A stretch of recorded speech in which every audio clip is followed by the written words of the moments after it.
Hi, everyone. Steve Adubato. We now welcome Vanessa Broadhurst, Executive Vice President, Global Corporate Affairs at Johnson & Johnson. Vanessa, great to have you with us.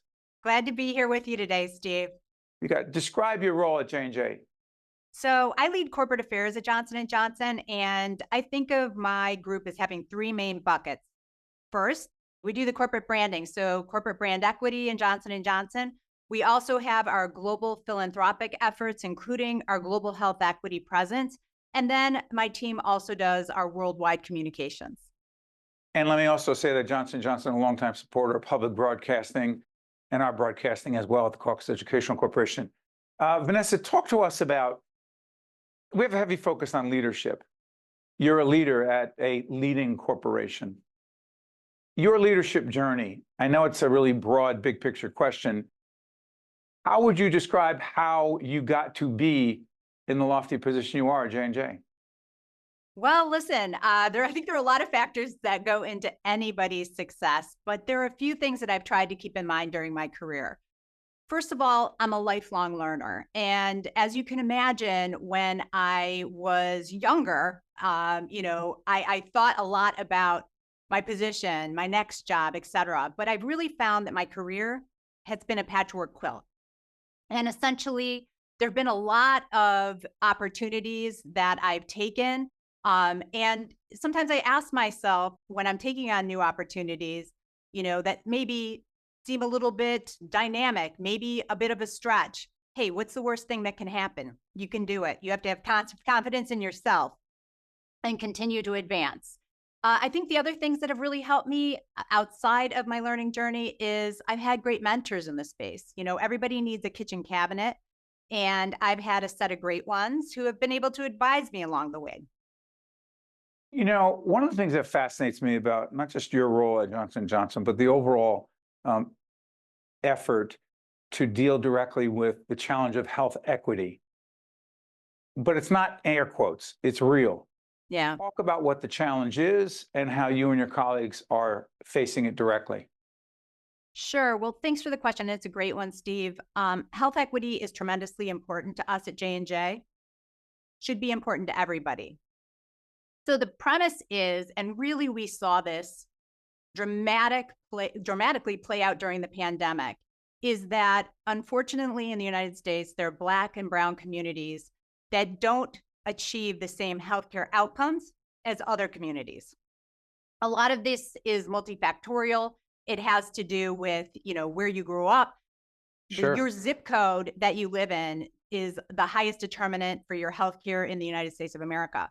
It's also important abroad. And at J&J, we feel that a rising tide lifts all boats. For all of us to be healthy, we all need access to great healthcare. Corporate America and philanthropy, more specifically at your company, describe that mission. Yeah, maybe I'll take it to the premise at J&J. I think Sure. Joaquin probably talked to you about our credo. Yeah, your CEO. And, I'm sorry, one second. Check out our website, steveadubato.org. It'll come up right now. Check out that interview with the CEO of Johnson & Johnson. Joaquin was terrific in there. Go ahead, please. Yeah, fantastic. So our CEO, Joaquin Duato, I know is on your show and probably talked a little bit about our credo, which is our North Star document that leads us at Johnson & Johnson. And essentially, the first paragraph of our credo is about the patients that we serve, as well as the healthcare providers. Second, our employees. Third, the communities in which we live and work. And if we do all that appropriately, we're going to benefit our stockholders. That third paragraph is about our communities in which we live and work. And that has been the principal document at J&J since its inception. Now, importantly, when we think about philanthropy, it's not just philanthropy at Johnson & Johnson. We really believe that we have an obligation to live into and improve our communities. So we do a lot of philanthropic things at J&J. As a matter of fact, we have a very philanthropic workforce that has contributed, close to $23 million in the state of New Jersey, and we match that. $29 million into the state of New Jersey as a corporate match. We also have a number of different health equity initiatives. During the pandemic, I think we saw that COVID really illustrated some of the health disparities we have. but also fundamentally how critically we depend on frontline healthcare workers. And J&J has a tremendous commitment to healthcare workers. We have basically supported nurses since our Nurses from all, inception. there's a whole campaign that's been going on that J&J has supported around nursing, the nursing profession, well before COVID. Well before COVID. But during COVID, we decided to make a commitment of $250 million over 10 years to supporting frontline healthcare workers. As you said, Steve, we've been supporting nurses for decades and decades. Additionally, we have a program we call ORTHE for short, which is our Race to Health Equity. And that is a ORTHE, our Race to Health Equity. It's an acronym. My bad. I apologize. That's okay. And, essentially, this is our 100, during the pandemic, we made a $100 million initial commitment to our Race to Health Equity, which was a commitment that we were going to do over 5 years. We actually, as of the end of last year, had spent $80 million on this initiative in the US, and it's really to change the course of health equity in the United States. It is supporting and partnering with many, many community-based organizations. At J&J, we know how to develop drugs and medical devices, and we like to have the expertise of the community come through and partner with different not-for-profit organizations to make sure that we are getting that local impact that we know is so desperately needed. And so beyond the philanthropic piece, the partnering is a big deal.